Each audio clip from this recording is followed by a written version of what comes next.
How are you doing? It's Martin from Gardens for Life. So what weed do you think is the worst? Especially in our cold temperate climate here. Which one do you think is actually the worst weed that has been annoying you in your gardens and that you're having to keep on top of all the time? Please leave a comment below and let us know which one it is for you. For us, weeds in general are actually only plants that are out of place, that are multiplying quickly by various means, for example by seed or by rhizomes in the roots or by suckering, like the creeping buttercup.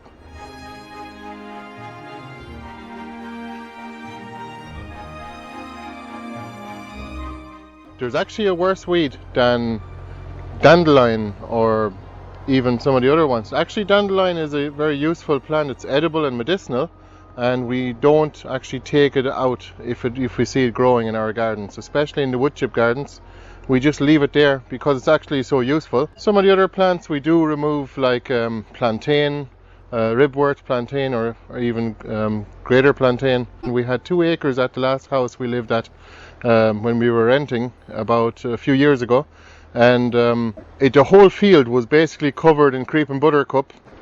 Creeping buttercup is probably the worst plant you could have in your garden. So of course there are grasses as well, which spread by seed and by rhizome or by root suckering basically.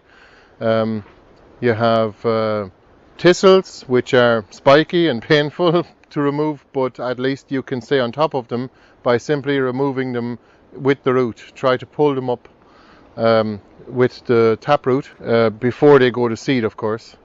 That's what we've been doing on our land, and it was actually covered in thistles before, and it's actually fine now. But there is a worse weed. Of course, there is sorrel as well, which is actually a really nice edible plant, but there is oxalic acid in the leaves, so you can't eat too much of it. But sorrel is a nice plant to eat. You have a lot of other plants too. I mean, there's docks as well, which are impossible to remove because when you try to pull it up, it basically, the leaves come off the stem and it just becomes pure slimy, so that the root stays intact under the ground. So they're a tricky one to remove. In no-dig gardens, still no problem. One of the other ones is, of course, nettles, but again, that's a useful plant and it's easy enough to remove once you stay on top of it.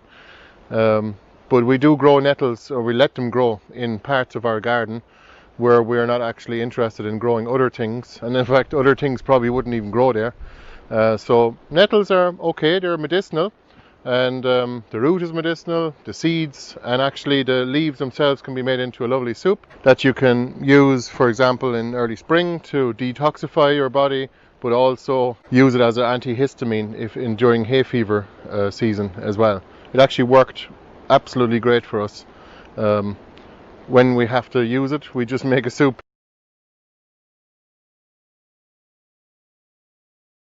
So there is a worse weed. Do you want to know which one it is?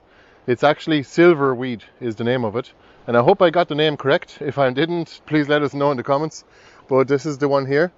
I'll just show you. It is actually a compost pile that we had moved into the greenhouse in advance of building the greenhouse itself. So this stuff has actually taken over the compost pile so bad.